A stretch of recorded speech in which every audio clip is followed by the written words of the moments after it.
Gerakan Internasional Palang Merah dan Bulan Sabit Merah.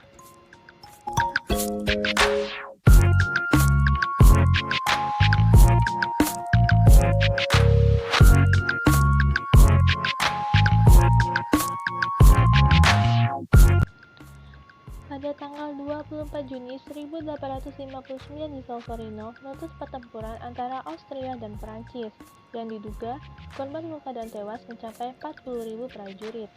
Henry Dunant menulis sebuah buku yang diterbitkannya pada bulan November 1862 yang berjudul Kenangan dari Solferino, Un Souvenir de Solferino.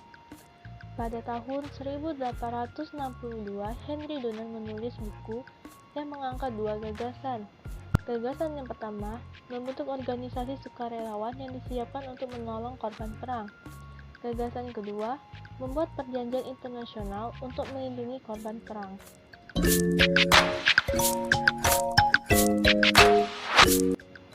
Pada 9 Februari 1863 membentuk Komite 5, yaitu Gustave Moynier, Dr. Louis Napier, Dr. Theodore Monnoyer, General William Henry Dufour, dan Henry Dunant. Pada bulan Oktober 1863, Komite Tetap Internasional untuk Pertolongan Prajurit yang Terluka melangsungkan konferensi internasional di Jenewa yang diwakilkan oleh 16 negara.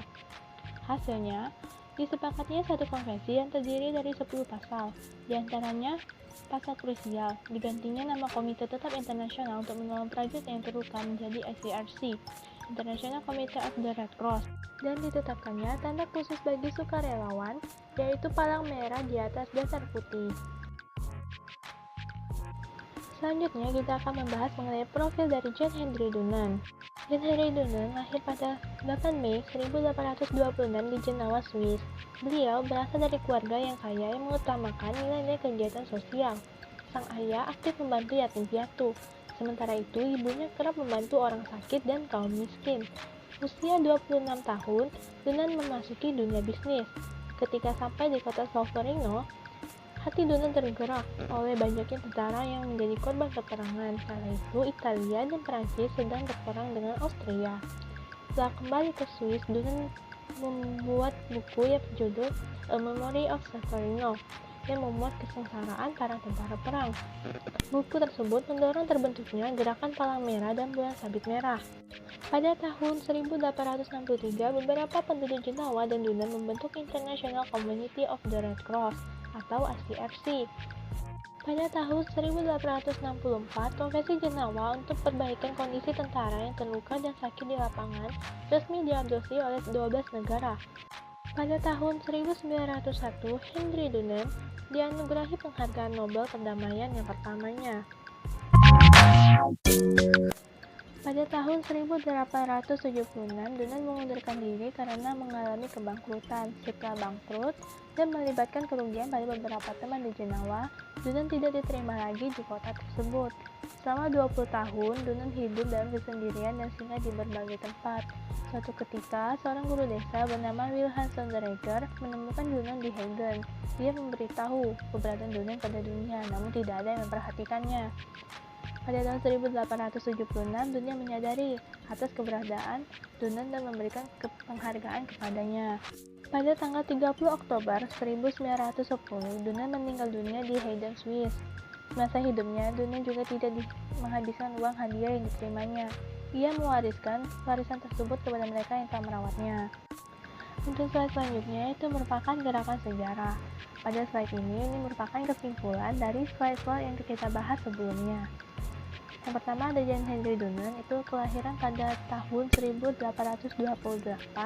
dan meninggal dunia pada tahun 1910. Pada bulan Juni 1859, tepatnya pada tanggal 24 Juni. Itu terjadi perperangan di Solferino yang menyebabkan korban luka dan tewas hingga 40.000. Selanjutnya, Henry Dunant memberikan pelayanan pada korban tanpa adanya diskriminasi. Pada November 1862, buku diberi judul Kenangan dari Solferino, Un Souvenir de Solferino, memiliki dua gagasan, yaitu organisasi sukarelawan dan perjanjian internasional. Pada tanggal 9 Februari 1863, membentuk Komite 5. Setelah itu, pada bulan Oktober 1863, Konferensi Internasional ke-1 yang diwakilkan oleh 16 negara menghasilkan yang pertama ada Konvensi 10 Pasal dengan nama ICRC. Selanjutnya, yang kedua, adopsi lambang palang merah di atas dasar putih. Komponen gerakan internasional palang merah dan bulan sabit merah. Yang pertama ada Komite Internasional Palang Merah pada tahun 1863. Yang kedua, ada Perhimpunan Nasional Palang Merah atau Bulan Sabit Merah pada tahun 1864. Selanjutnya ada Federasi Internasional Palang Merah dan Bulan Sabit Merah Internasional pada tahun 1919. Pertama kita akan membahas mengenai ICRC, yaitu International Committee of the Red Cross. ICRC sendiri merupakan singkatan dari International Committee of the Red Cross, merupakan suatu organisasi kemanusiaan yang bersifat netral, tidak berpihak dan mandiri, yang semata-mata hanya melaksanakan tugas kemanusiaan untuk melindungi kehidupan dan martabat korban-korban perang dan kekerasan dalam negeri serta memberi bantuan kepada mereka yang membutuhkan. Selanjutnya ini merupakan mandat dari ICRC, yaitu dapat melindungi dan membantu korban konflik bersenjata, yaitu berupa kombatan dan juga penduduk sipil. Kegiatan dari ICRC yaitu dapat bantuan, memulihkan hubungan keluarga, kunjungan tahanan, dan designasi.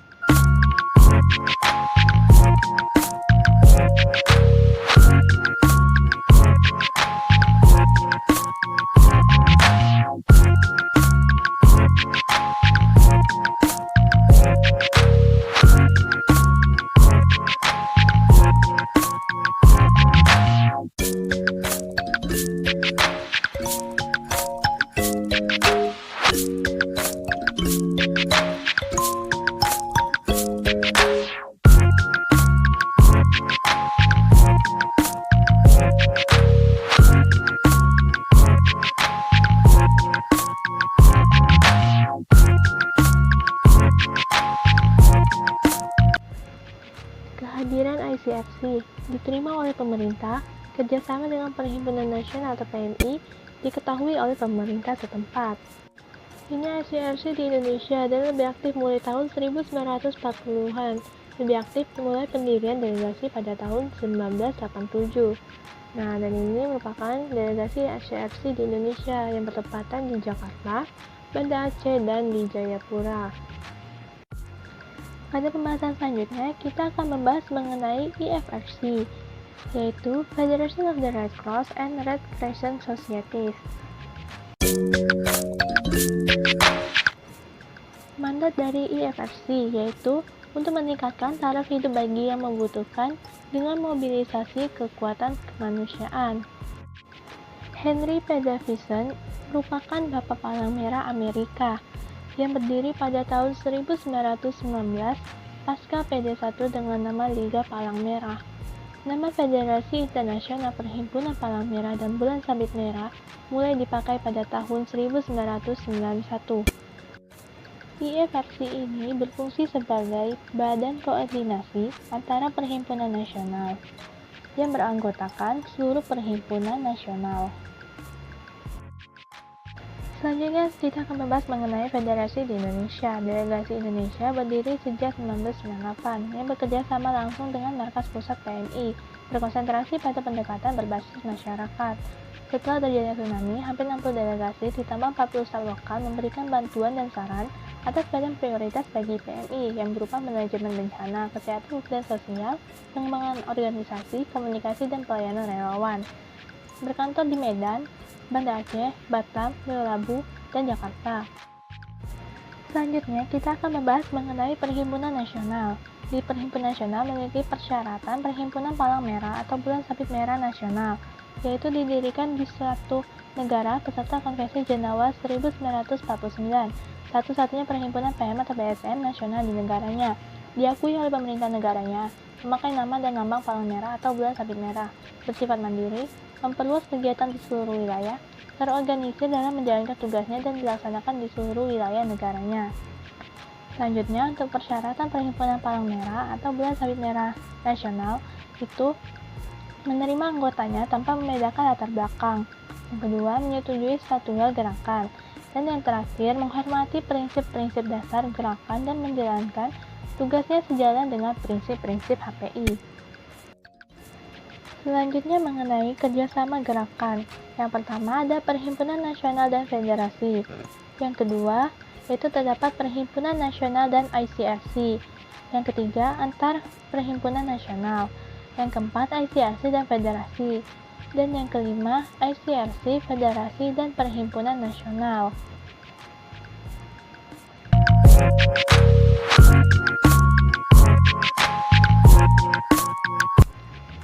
Perjanjian Sheffield Agreement pada tahun 1997 berikut kompetensi masing-masing komponen gerakan yang sesuai dengan mandat atau statua dan konvensi Jenewa.